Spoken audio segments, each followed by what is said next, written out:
right? So if you say it was to make America stronger, the goal of America is to make America stronger, or it's to uphold international norms, you look back and you say, okay, Iraq clearly didn't do that. Now that, that's a presumption that's, rebuttable if you go back to the history and you see, oh, well, they had a careful plan and that would lead to actually the U.S., having greater power or strength to go to Iraq.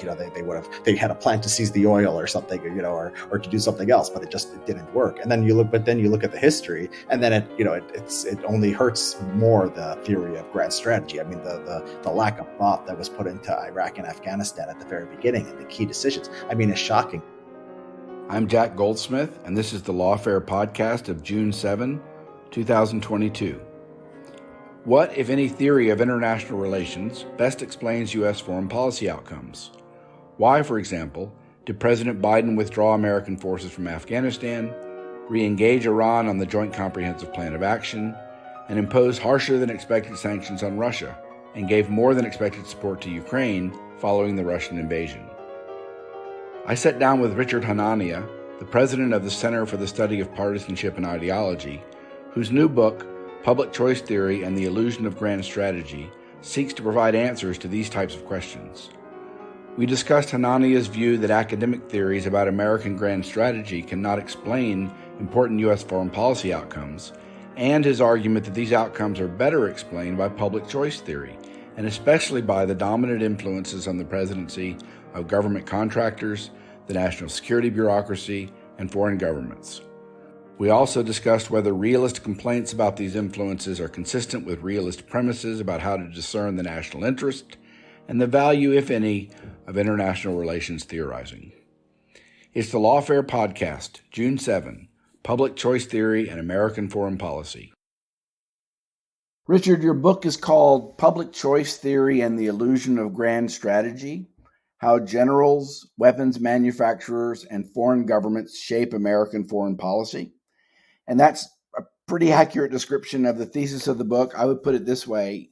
You think that international relations grand strategy theories don't do a good job of explaining U.S. foreign policy outcomes. You think public choice theory, which is basically an economics-based theory of group influence on government decisions, does a better job of explaining foreign policy outcomes. And in particular, you focus on three groups as having especially powerful influence: government contractors, the national security bureaucracy, and foreign governments. Is that a fair summary? And if not, tell me what I got wrong. No, that's pretty much a perfect summary of the book. Okay, so let's unpack this.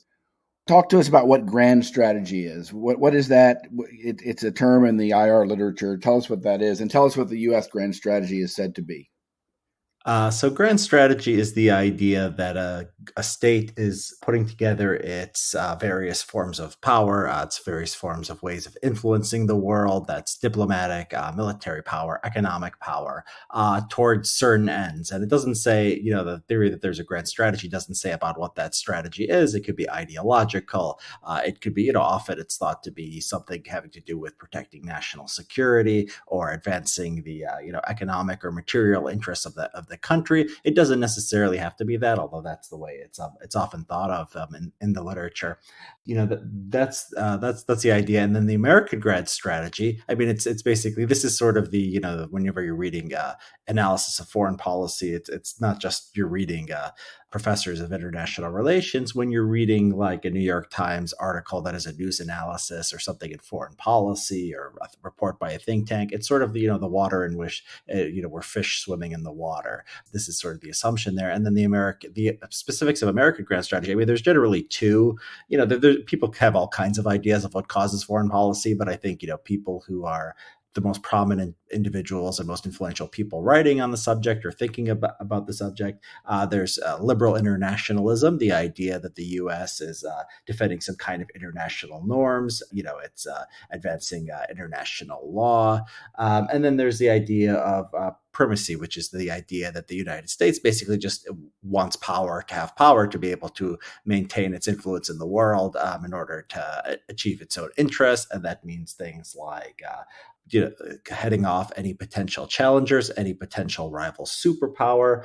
and and otherwise dealing with threats that may emerge on sort of the outskirts of ungoverned spaces, things like that. So these are basically the grand strategy is sort of the framework, and then these are specifics to what people generally think of as American grand strategy. So let me question you about that. I mean, these are, as you say, you're not inventing these categories. You're taking them from the literature, more or less. I mean, as you say, there are different accounts for what the ends the United States pursues. And most of the accounts include the two things you mentioned, military primacy and liberal internationalism. Military primacy seems kind of obvious, but I'm curious about liberal internationalism. It seems obviously not to be, at least as you just described it, as a kind of rule-based international order, complying with international law. It seems obviously not to be a kind of party transcendent end that the United States pursues. I mean, the first footnote of the book, or at least in the first chapter, you have a footnote that maybe Trump, you seem to suggest by a citation to, I think, Barry Posen's piece, that maybe Trump wasn't committed to liberal internationalism, but I don't think George W. Bush was either. He violated lots of international laws. He was roundly accused of being hostile to international law and institutions. He withdrew from a lot of international institutions. So can you just zero in on that stated end and tell us, is there really consensus in the IR literature that is one of the aims of U.S. foreign policy? Yeah, I mean, there's different ways to sort of understand this idea of liberal norms. So in a certain way, yeah, the Bush administration was not like the Biden administration. Everything it does, it justifies, we're the leaders of the free world, international norms, rules-based international order. That's sort of one of their favorite phrases. The Bush administration, was much more willing, as people criticize them for, to do things unilaterally, to sometimes violate international law. Most obvious case being the war in Iraq. Yeah, that's true. But I think even the Bush administration, I mean, it was trying to enforce some kind of liberal order. I mean, maybe it's not a cooperative one, but it's the entire Bush doctrine that came about in 2003, 2004, and to some extent guided the administration, was about democratization. I mean, this became the entire justification for the Iraq War. So there was something about liberal norms. It wasn't about maybe they didn't have too much respect for the UN or the European, the EU, Court of Human Rights. Maybe like they didn't care about that stuff, or the opinion of international NGOs. But there was this kind of my argument is basically these aren't really the grand strategies. This isn't right. Like the best way to understand it. But I would say the Bush administration justification, there was something based in something like liberal international norms. The Trump administration, I mean, they were holding hands with the Saudis, and at that point, they weren't even pretending to care. But I do think the Bush administration, there are a lot of continuities with the Democratic administrations that came before and after. So just to pick up on something you said, and to be clear, you're not claiming that this is what drives U.S. foreign policy, but I'm just trying to understand what the conventional wisdom is. It just seems to me, and this is the last I'll say on it, and you can respond if you want, it seems to me that thinking about it as the rules-based international order is just so obviously wrong. I mean, maybe it's democratization, maybe it's promoting the U.S. understanding of rules in international trade and market-based stuff. But it just seems to me at the broad level that you describe some of the literature describing it, it seems so obviously wrong that I'm surprised that that's the claim in the literature. Let me be clear. So obviously wrong as a description of U.S. foreign policy that transcends administrations.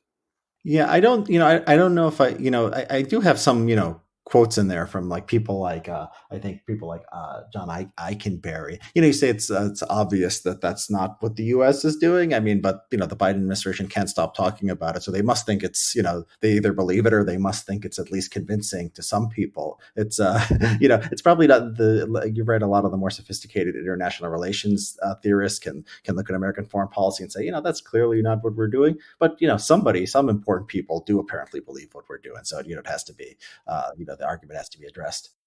No, I agree. My point is not that I do think the Biden administration thinks that's what they're doing to some level, and I do think that's what they say, and same with Obama. But I don't think it was true of the last two Republican administrations. That's my only point. I think it was obviously not true, but we can leave that because it's not really relevant to your claim, or it's not dispositive of your claim. So and just to make sure I understand, the target of the book are these IR theorists. I mean, you're basically claiming your theory beats their theory. Is that right? Yeah, that's right. But I think the IR theorists, I think their framework is the general, is the general understanding. You'll read, like just a news story about American foreign policy, and then they'll say things like, for example, they'll talk about the U.S. strategy towards China, and they'll tell a very neat story where in the 1990s the U.S. had this ideology. The ideology doesn't have to be consistent over time, but the idea was there was a strategy. The U.S. had a belief that China was going to become liberalized and it was going to become democratic and engagement. And now, a bunch of stuff happened, and now we decided that wasn't the best approach. Now we've got to get tough with China. So when you tell that story, it's not like sophisticated in like an IR theorist sense, but there is a sense of like there's a decision maker somewhere with actual long term goals, trying to get something out of the U.S.-China relationship. And some people in the government, I think, are doing that, but I don't think that's necessarily the best understanding of what's happened, say, in the relationship with China or war on terror or like all these other foreign policy questions. So you basically just said it's not just academics, it's basically the elite journalistic culture and the way foreign policy gets discussed in public. But do you think that the people in the government say or think they're operating on this theory? I guess the Democratic administrations, I guess they do on both points. What do you think? Yeah, I don't have as much experience with people in government as I do with academics or academic literature, even reading journalistic accounts or think tank reports on what's going on. More generally, as a sort of a question of human nature, I think people tend to believe. They tend to convince themselves of the things that they need to believe or want to believe for self-interested reasons.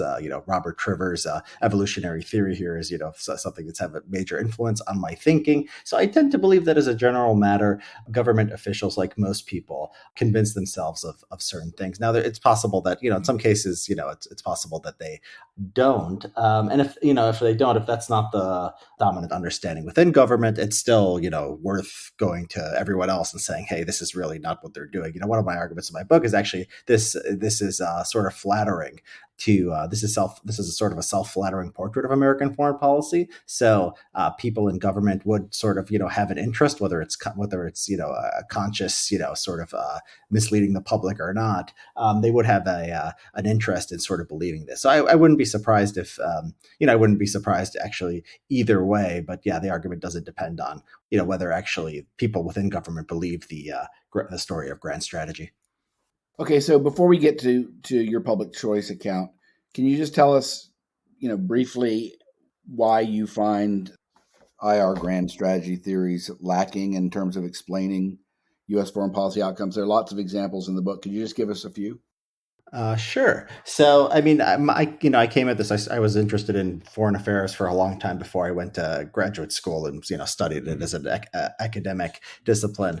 And I thought a lot of the things they were doing in American foreign policy really didn't make sense. I mean, my initial experience in paying attention to politics and foreign affairs was really the war on terror, and the connections between, for example, why we said we were going into Iraq and Afghanistan and how those wars unfolded was just sort of so there was such a discrepancy there. And when I went back, I read the history. I mean, there was even a bigger discrepancy than I thought. So I mean, this is an example of people using sort of the grand strategy framework. They'll say, this is smart people in academia or people in journalism will tell the story. The neoconservatives in the Bush administration wanted to democratize Iraq because they had some kind of ideology that this was going to change the Middle East. I mean, there's been entire books written on sort of what the ideology was driving this. And then you go back and you look at the history, and it doesn't appear that anybody was thinking in those terms. I mean, maybe somebody within the administration that you could point to one or two people, but no, I mean, they were basically thinking in terms of going after Saddam Hussein. They were thinking in terms of sort of preventing more terrorist attacks, and it's sort of in some ways it's sort of hard to know what they were thinking. But then it's very clear that the idea of the Bush doctrine emerges in the aftermath of the inability to find weapons of mass destruction. So you can do this with text analysis. Doug Fife, who was in the administration, who didn't like this sort of pivot to this democratization idea. He talks about this in his memoirs, and he just analyzes Bush's Bush's speeches, and other political scientists have done this too. And so you have this, you have the Bush doctrine, right? And then people come to believe that's sort of, why the whole reason we were in Iraq. The Afghanistan War is another one. I mean, we go in there, and then we go in there, for obvious reasons after September 11th, and then you go back and you read the history of like how we decided to, build a democracy around Karzai. I mean, it got zero attention. I mean, this is from the accounts from the top of the administration. I mean, this is the accounts of the memoirs, people like Zalmay Khalilzad, who say, there was basically no attention at the top of the government. There's no evidence that, Bush or Cheney were thinking about it. I mean, but then they have this Bush doctrine, this thing, which they adopted because of the failure to find WMDs in Iraq. And this sort of, Afghanistan just drags along. There's no like good opportunity to leave. And so you just sort of, you just stay. And then that becomes about democracy. And then, that goes on for another 15 years at that point. So it was the war on terror, I think, was a big one. I think it's easier to understand as just sort of a series of improvisations, depending on, political interests and public opinion and, sometimes ideology. Somebody grabs sort of they grab the it's like a giant, the government's like a giant ship, and somebody can grab the wheel and like, turn it for a little direction. So maybe the neoconservatives had their little, they had their moment in the sun, but it wasn't necessarily that wasn't necessarily driving American foreign policy, for over the long term. Before you go on to another example, can I just ask one question about that? Isn't the claim that the two supposed motivators of U.S. action, preserving liberal hegemony or liberal internationalism and maintaining military primacy, isn't the claim ultimately that those don't explain what happened because these were disastrous wars, especially in Iraq, and they certainly, the Iraq War certainly didn't uphold liberal internationalism? Is that the claim? Well, yeah, I mean, that's I think decent evidence for the claim, right? So if you say it was to make America stronger, or, the goal of America is to make America stronger, or it's to uphold international norms, you look back and you say, okay, Iraq clearly didn't do that. Now that, that's a presumption that's, rebuttable if you go back to the history and you see, oh, well, they had a careful plan, and that would lead to actually the U.S., having greater power or strength due to Iraq. They had a plan to seize the oil or something, or to do something else, but it didn't work. And then you look at the history, and then it only hurts more the theory of grand strategy. I mean, the lack of thought that was put into Iraq and Afghanistan at the very beginning and the key decisions, I mean, is shocking. I go through it in the book. And this is really, I mean, this is such a motivating example because these were the things that, this was the foreign policy question, in the early 2000s that the government was paying the most attention to. So if grand strategy is not there and sort of trying to uphold international norms or advance American power, if you don't see it there, I mean, it's going to be probably very hard to see it anywhere. Exactly. I mean, I think that's a good way to look at it. Like, okay, does this stuff advance American interests? Okay, and then if you say no, then, well, did they have a good reason to think that? And in this case, they most certainly, I think, did not. But even, many of the grand theorists that you're criticizing in the book would have agreed with you. We agreed with you. Mearsheimer and Walt were famously opposed, for example, to the intervention in Iraq, precisely on the grounds that it wouldn't serve the military primacy interest and it would have the opposite impact. So I don't think that's inconsistent with your theory, but what do you make of that? Yeah, I mean, I think this is a critique of Mearsheimer and Walt that I think is fair in the sense that they they have what I think is supposed to be a descriptive theory. And Mearsheimer, I mean, they explicitly say this, but they spend most of their at least their public work is based on influencing American foreign policy. So it's but then you listen to Mearsheimer too at the same time. He also does have this sort of deterministic streak too. So I've seen him.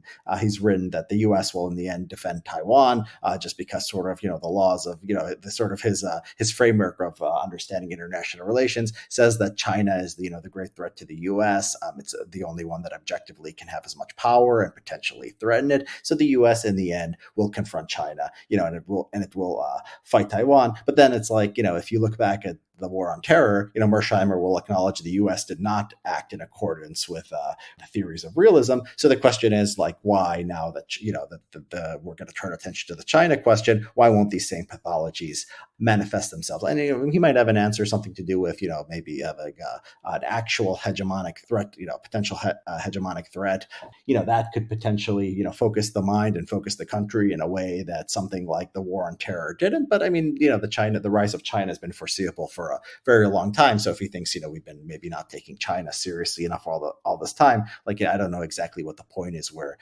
we start doing so by some sort of just by some sort of natural law or some kind of just inherent force of the power relationship between the two countries.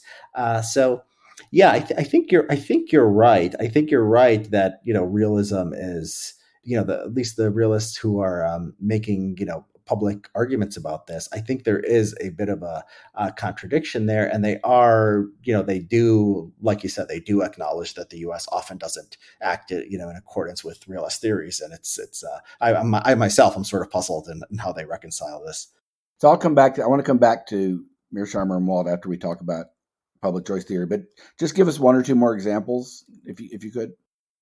I think I don't talk about it in the book much. Maybe I should have, because I think the events have gotten I think the recent events with Russia and Ukraine are in a way very consistent with the theory I put forth. So I mean, the U.S. is the U.S. is basically expanding NATO. It's not really thinking about why. I mean, it's not really there's really no debate about it. I mean, George Kennan and these other people are saying it's going to lead to something bad. And even like if you could say that there was a theory you could say in the 1990s this maybe they were trying to check Russian power, or they were trying to go after Russia. There's no really, there's no real strong evidence from that at the time. It seems like the NATO expansion in the 1990s was done with little thought. There was just some vague understanding that, democracy is good and capitalism is good, and bringing these countries, into the fold, is a good thing. I mean, very little consideration for American security interests, or how, bringing Hungary, Czech Republic, and Poland, these other countries necessarily defend the United States. And then, the U.S. Maidan happens, the situation in Ukraine happens, and it's not clear that at any point there was a decision to try to bring Ukraine into this stuff. It just it's sort of there's the NGOs that they're working. There's people on the Russia desk who have their own sort of ideas of people in the State Department and the federal bureaucracy who have their own ideas about the way U.S. policy towards Russia works, and they're sort of at odds with Trump, who has a very sort of different idea of NATO and what the U.S. should be doing in Eastern Europe. And then we end up in a situation. I think the politics sort of gets ahead of itself, because the U.S. gets closer to Russia. The U.S. feels like it cannot back down at that point, because we have these commitments. I mean, nobody would probably think about Estonia or Latvia any more than we think about Georgia. But Georgia, the commitment is there for the Baltic countries. It's not there for Georgia. So therefore, I think we sort of stumbled into something here. Even though I think if the U.S. even though I think the U.S. could have potentially come to some kind of agreement on NATO expansion and the Russian security concerns, it was probably too late by early 2022. And then the another one, I think the rise of China is just a very very important one. The idea that the U.S. trading with China, like the idea that everyone believed that the U.S. would trade with China, therefore China would become democratic. I mean, it was a like a rhetorical point. I don't know.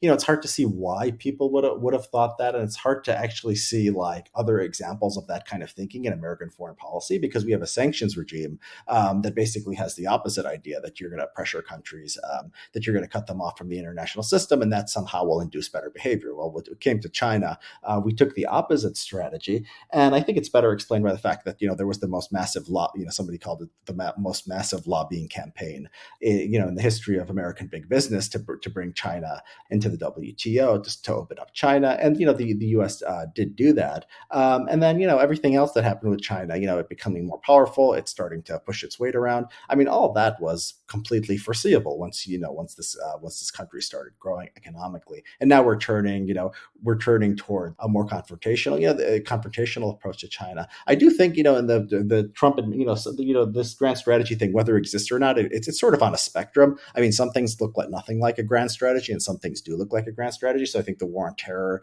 is an extreme case of something that is not a grand strategy. Something like sanctions towards Cuba or Venezuela, there seems to be very little, strategy here, like why, the sanctions. It seems to be domestic, especially the case of Cuba, for example. A lot of domestic politics.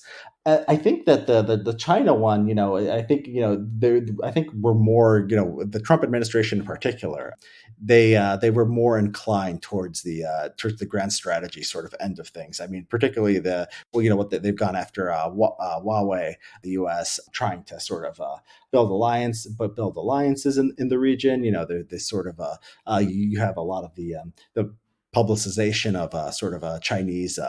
Atrocities, Chinese human rights violations. So that's another one. I mean, so I think we are shifting maybe towards something resembling a grand strategy towards China. The Soviet Union, the U.S., at least in the early days of the Cold War. I mean, there was, I think something resembling a strategy. I don't think it's been, the way we've dealt with China up until this point. And maybe I just answered my question about Mersheimer, because what I'm saying, I think he says grand strategy is more useful when thinking about great powers relating to other great powers. And, maybe it's not in everything else. So maybe me and him are not as far apart as I would have thought.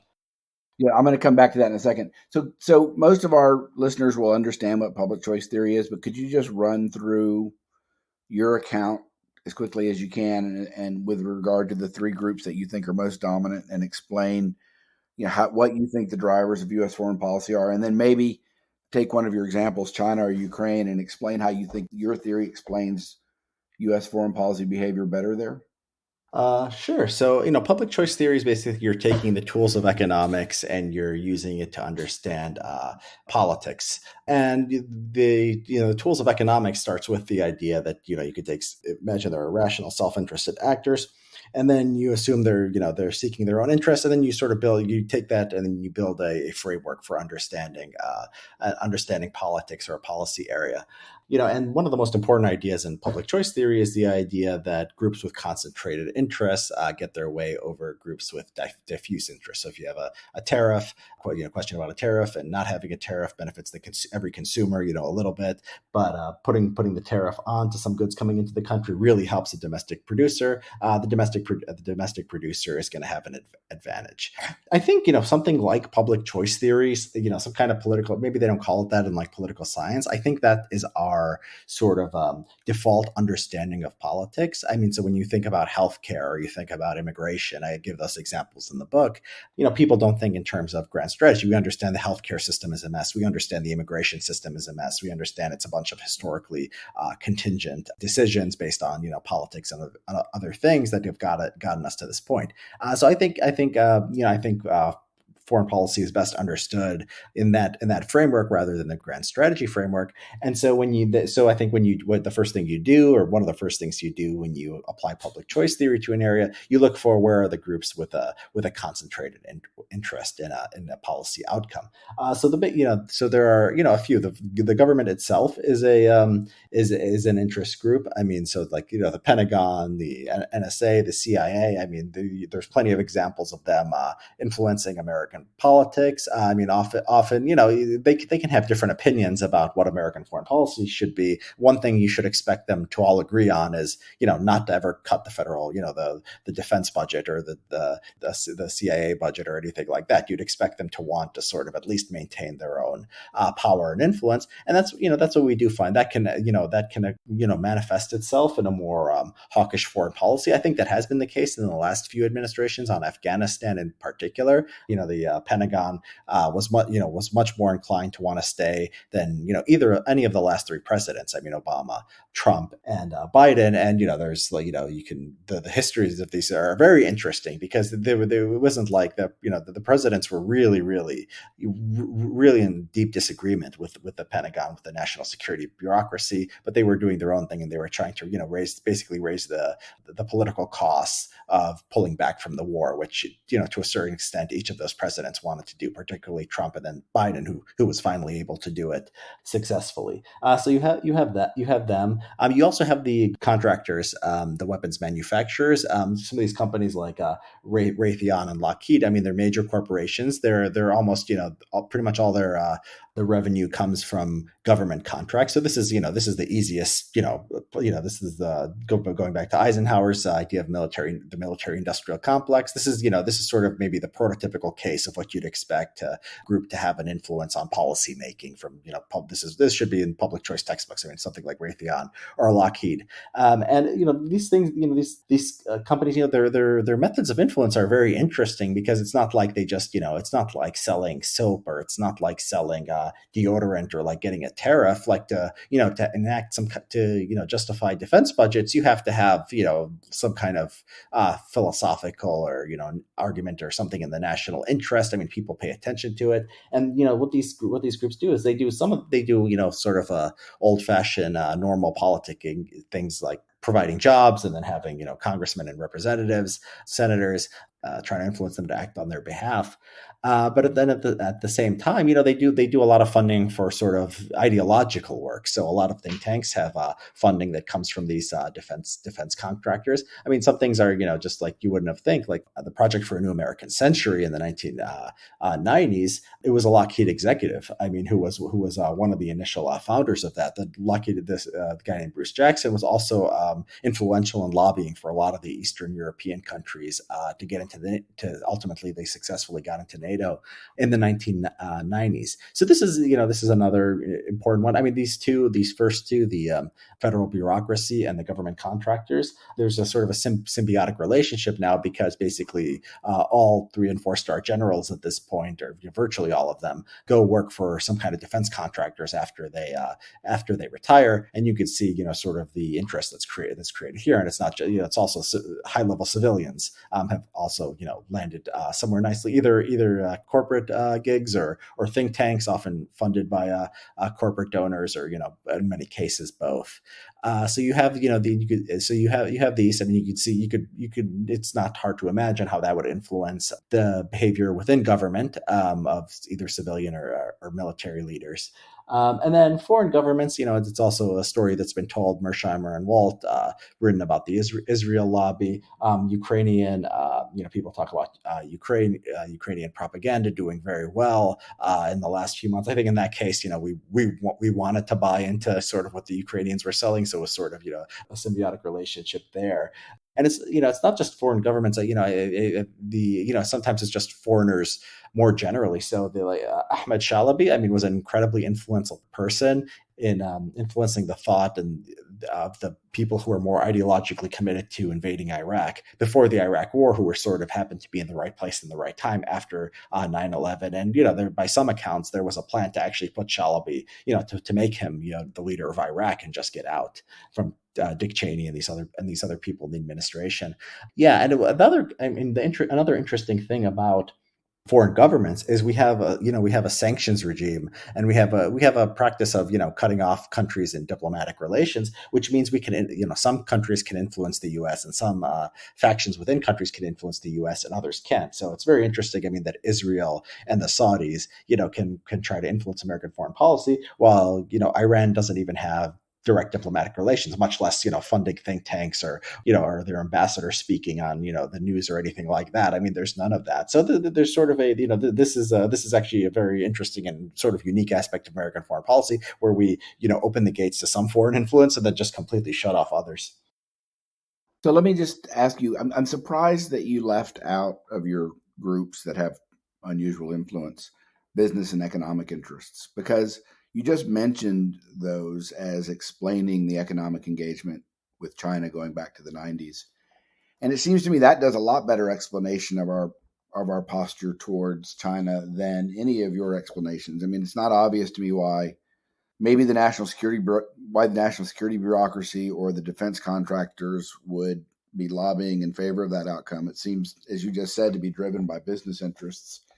And I mean, who were the governments lobbying for that? Was it the Chinese, and what kind of influence did they have?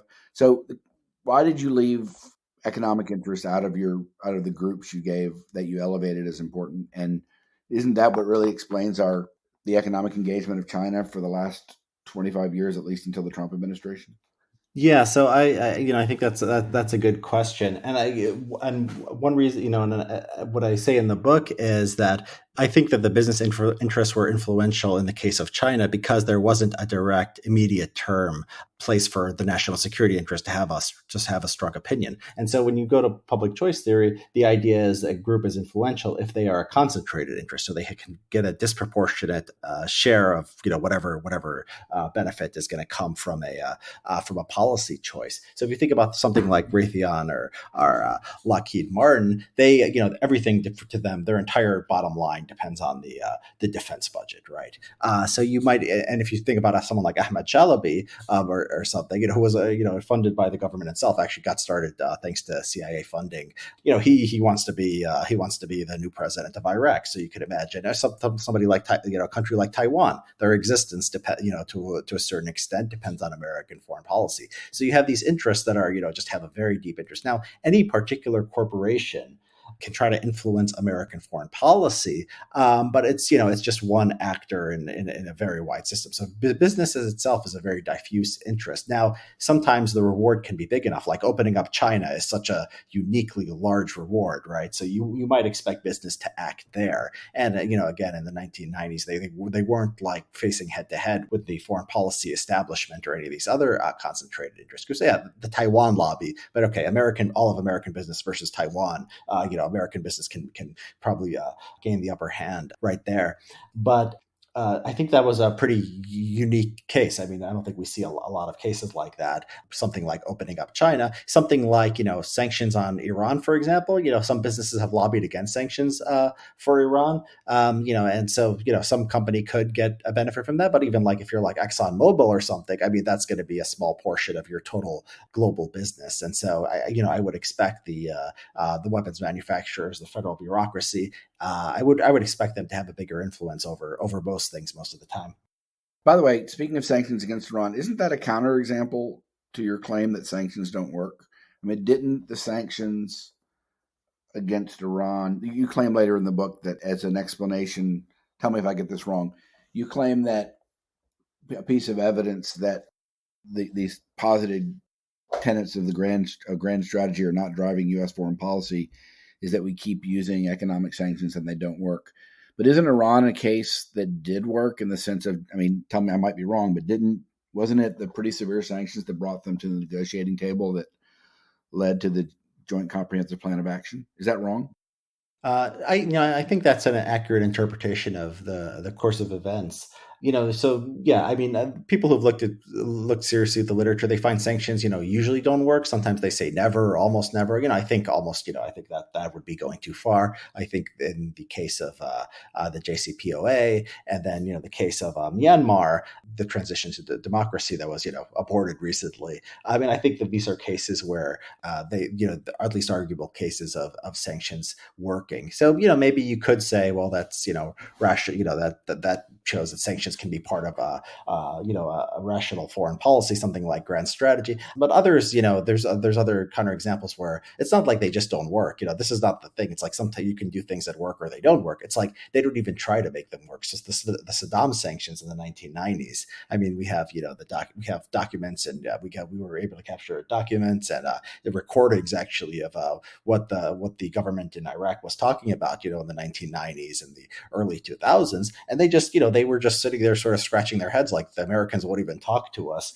How can we figure out, how to get on? They cared a lot about the sanctions. The U.S. could have gotten something for sanctions relief, but they did it. I mean, they didn't try. I mean, there was just sort of no interest in doing that.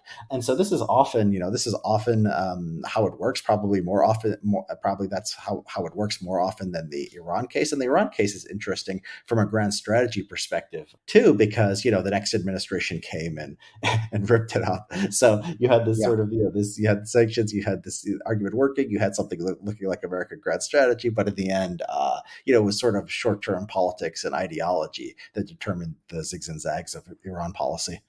So let's talk about short-term politics in terms of Ukraine. That's exactly what I wanted to ask about. So the question is, what explains the U.S. behavior vis-a-vis Ukraine since Russia invaded it? And how does this fit with your account? And it seems obvious that one of your triad, the weapons manufacturers, are going to be huge beneficiaries. So you can imagine them putting lots of pressure on the government to go in this route. And as you say, there's a tight connection between former DoD officials who work in these companies, so they may have a special influence there. But it's not obvious to me why the U.S. military would really be on board for ramping up. Basically, what it seems to me, the surprisingly aggressive U.S. assistance to Ukraine. And then I really don't understand, and this gets to the question of what is the mechanism that explains how these various groups influence the president. You were just talking about short-term policy interests. I don't see how Biden's decision to really aggressively engage Russia by helping Ukraine and providing all sorts of other assistance, it seems obviously not to be in his short-term political interest. It seems that it's foreseeably harming the international economy, sparking inflation, further exacerbating supply chain problems and the like. So given all that, that's a stew of things.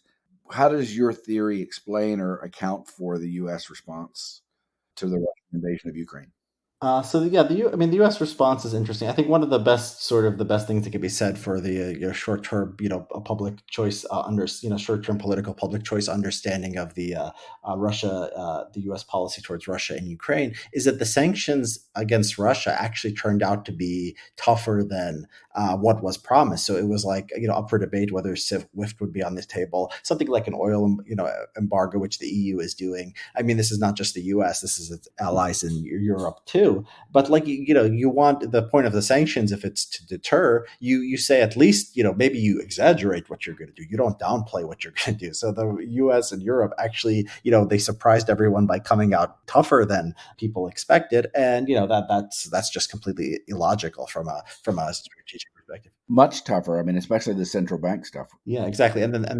Exactly. The weapons provided too. I mean, some of it was maybe the Ukrainians, just fought so well that it changed the political direction. But I think the stuff came very, very quickly before we even knew, exactly which way the war was gonna go. So if the Russians did actually just roll the Ukrainians and take the country, it's hard, to Kiev. It's interesting to wonder what the response would have been there, because we'd amplified it so much. But anyways, yeah. So I think this sort of the pre-negotiation, particularly if you look at those few months before the invasion of Ukraine, I think it says a lot about I think it's a theory. I think has a lot to contribute to understanding what was going on. As far as Biden and the administration's current policy, I'm not sure I read the politics in the exact same way. So you can look, there's an argument you can make that says Americans care more about the economy than they do about foreign policy.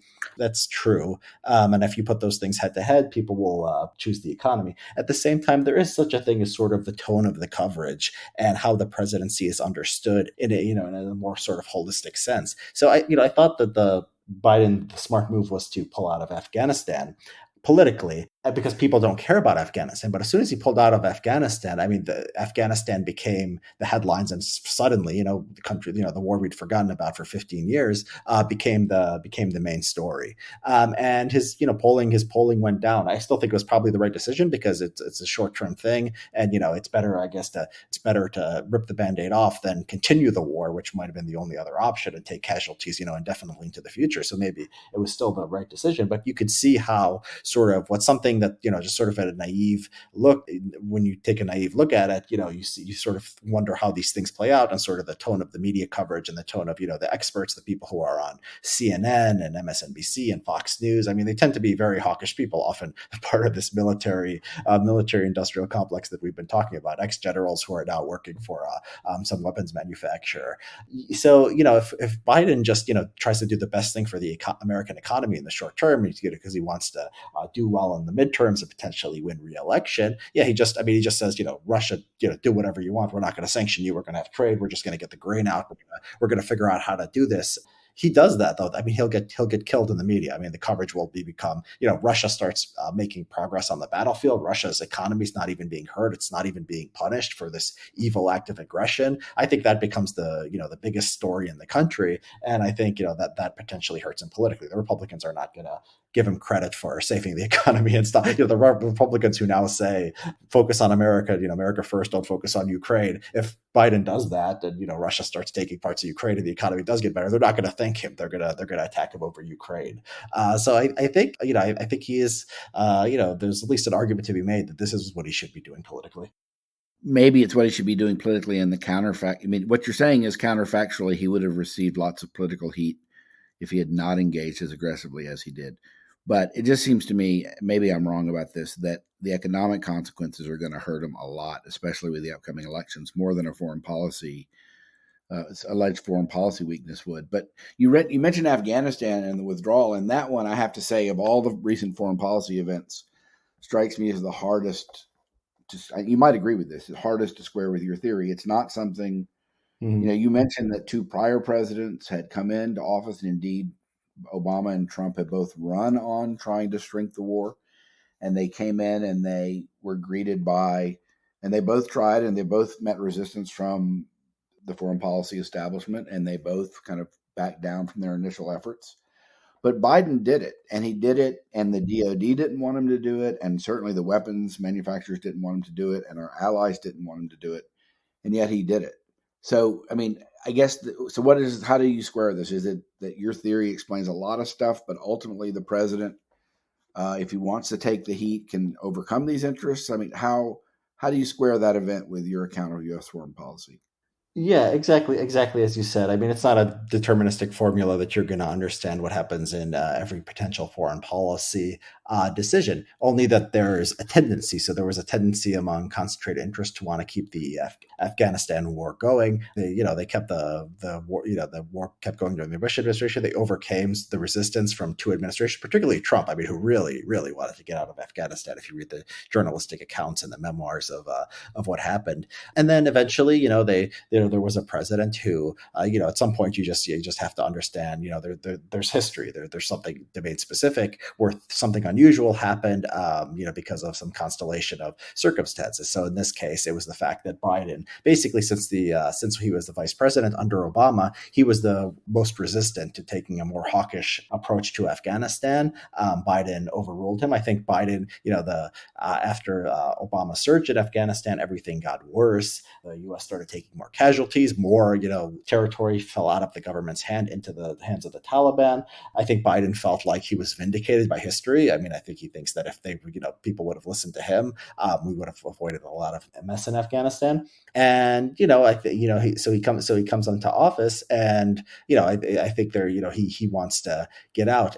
And so it's also, I mean, often these are very tough political decisions because, again, like we said, I mean, it's like the Biden administration, does he take the economic hit with the Russia-Ukraine situation, or does he try to do whatever's best for economy and take the criticism that he's soft on Russia and letting Putin win, which is also bad politics? I think Biden was also, it's not an easy political decision because the pulling out of Afghanistan hurt. But, the reason the U.S. casualties had gone so low in Afghanistan was because we had an agreement with the Taliban. So what was the alternative to leaving Afghanistan? The alternative might be reneging on the deal that Trump had, and Trump could come back in 2024 and say, I had this deal, and then going back to taking casualties in Afghanistan, this like slow burn, right? That this sort of pointless war that extends forever, that the Taliban, all the momentum had been with the Taliban for, really like pretty much a decade. And so that, that's not an easy decision too. It's a short-term pain versus long-term pain. And I think he probably made the right decision in the end, because he's looking, I think you take the short-term pain over the long-term pain, particularly when you're early in the administration and you're far away from a midterm. I mean, does the next in November, is Afghanistan going to matter? No, it's going to be inflation. Other events have happened. It's going to be, what are the tone about the Russia and Ukraine coverage, and might be, Roe v. Wade or something like that. But yeah, I think you do it early in your administration, or it does give you a framework of when they might do these things. So maybe very early in your administration, you go against sort of the, when you're furthest away from election, you go against the concentrated interest, or maybe in your second term at the end of administration. So this is when you got the JCPOA. Remember what Obama criticized for telling Dmitry Medvedev, we're going to have more room to work with you guys, Russians, after the election. So you do have a role for ideology. You do have a role for sort of the idiosyncrasies and the beliefs of and the ideological commitments of presidents, and the public choice framework, I think, gives you a understanding of when those things will be more or less important. So I want to come back to something that we were discussing earlier, Mearsheimer and Walt. It may surprise you that when I was reading your book, I kept thinking about their work and all the points of connection and agreement in their work, but in an odd way. And you alluded to this. I just want to flesh it out. So they're both famous realists, and I think it's fair to say they have a positive or descriptive account of international behaviors based on primarily, I think, international structure, maybe less than some from which they derive national interests. And so they make certain predictions in certain accounts, and it's also a basis for them to have normative critiques. And whether their descriptive and normative claims can be squared, we can talk about that. But what I really want to point out is their theories together, their critiques of U.S. foreign policy are similar to yours. Steve Walt wrote a whole book about the blob and its pernicious influence on U.S. foreign policy and U.S. foreign policy interests, which is two of your three triads: the national security bureaucracy and the national security bureaucracy, the weapons manufacturers, the elite press. I think that's what the basic constitutive parts of the so-called blob that supposedly dominates U.S. foreign policy. So Steve critiqued U.S. foreign policy using that set of interests. Mearsheimer's essay in Foreign Affairs said almost exactly the same thing you did in your book, which is that he was talking about China and how the United States made a huge mistake in engaging China economically and allow it to rise into this huge power that now it has to deal with. And he said that was just a mistake from the realist perspective, and that basically those decisions didn't serve U.S. foreign policy interests. And he explained it in terms of basically the special interest group, which is kind of what you do. And then, as you mentioned, the Israel Lobby book by both Mearsheimer and Walt is basically an account of a foreign government having undue influence on U.S. foreign policy. So what do you, first of all, am I right? Are these connections real? And what do you make of them? Yeah, I mean, I think, one thing I want to do in the book is not just sort of present my theory of American foreign policy. It's just sort of, try to clarify what other people are doing, when they're talking about American foreign policy. Mearsheimer and Walt, I think you're right. I mean, one of my, people who've influenced me, I took a class with him at University of Chicago when I was in law school. I took a graduate course with John Mearsheimer. They people like this point out a lot of anomalies and strange things in American foreign policy, things that are destructive and, not sensible from like any kind of rational perspective, in the sense of, actually working towards achieving national goals. And so they're completely right about that. But then the realist theories are supposed to be, they're supposed to be descriptive theories. And, it comes to a point where you say, okay, you have this descriptive theory, and then you spend so much time criticizing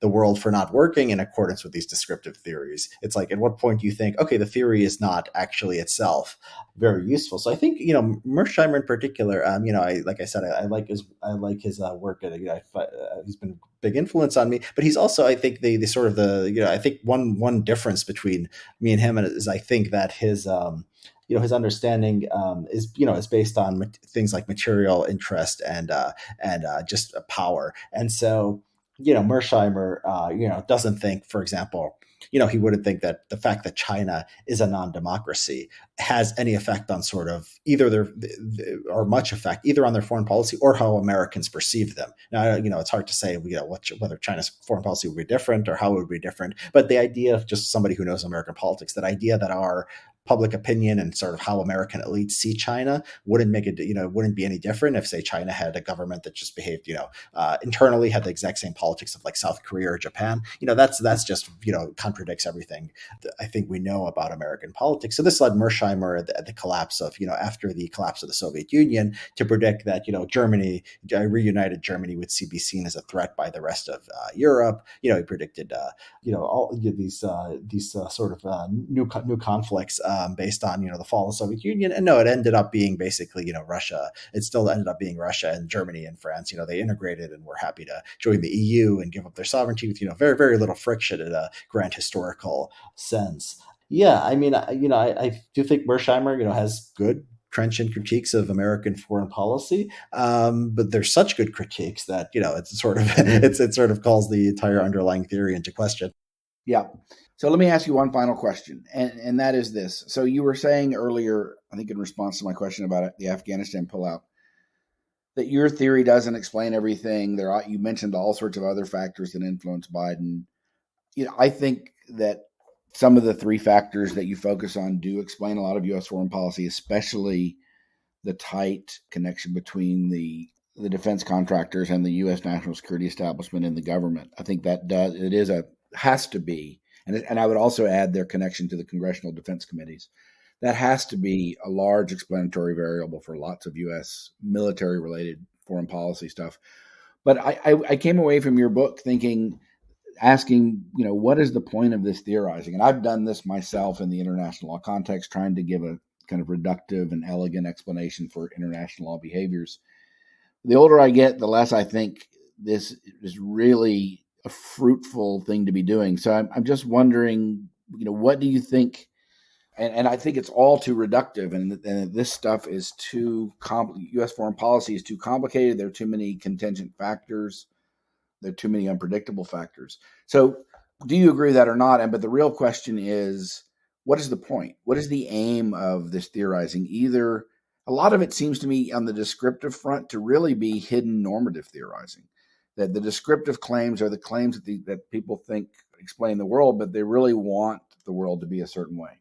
So that's not necessarily a coherent set of thoughts, but the big picture question is, what is the point? What is the aim of international relations theory, and what do you think it should be? Yeah, that's actually a great question. I think we come at this from a similar perspective. I'm not a big political theory kind of guy. One of the reasons I sort of grew disillusioned with academia and went into doing other things, more public work, is I thought that a lot of this theorizing actually wasn't very useful, and there were actually interesting practical questions we should be talking about, and that's the better way to spend one's time if one is going to be a thinker or a writer. So yeah, I agree. I agree with your general orientation there. And so what I think we do need something resembling a theory to understand these things. So you have an implicit understanding of what drives American foreign policy. So if you have the grand strategy model in your head, you're going to be going back looking at Iraq, Afghanistan. Assuming most people can't go do deep historical dives into each foreign policy event. You sort of need a framework to just understand, okay, should we have expected some plan that would explain both would explain Afghanistan and the decision to stay in Afghanistan and the invasion of Iraq and the post Saddam occupation of Iraq? And does this somehow fit with what the U.S. was thinking about China and Russia at the time? Do you go in looking for evidence that's going to be consistent with that, or do you approach it the way we approach domestic politics, where it's okay, there's politicians, there's concentrated interest, there's inertia in policy, and let's just sort of explain it there and not expect anything grander, no pun intended, so to speak, no grand strategy. And so I think we have to make a choice here, and I think I think what I'm doing is I'm pushing back, which I think the grand strategy is an implicit, is a usually implicit theory of how we understand foreign policy. And I think I want something closer to what you want. I want less theorizing. I mean, the things that I'm saying are not revolutionary. Oh, I have this great explanation that's going to, change. I could take a few variables and expect, tell you what foreign policy is going to be. It's like, no, we should understand it the way we understand the rest of politics. The concentrated interests, are a huge factor. Politicians care about, politics and their approval ratings, winning elections. There's no groundbreaking discovery there either. And I think I'm trying to bring sort of our understanding of international relations, foreign policy, down to earth, and public choice theory is just a way to do that, and away from that theorizing. So I think we're actually in quite a bit of agreement here. Then I think we should stop. Richard, thanks very much. I enjoyed your book. Thank you, Jack. I appreciate it. The Lawfare podcast is produced in cooperation with the Brookings Institution. You can get ad-free versions of this and other Lawfare podcasts by becoming a Lawfare material supporter at patreon.com/lawfare. You'll also get access to special events and other content available only to our supporters. Please rate and review us wherever you get your podcasts.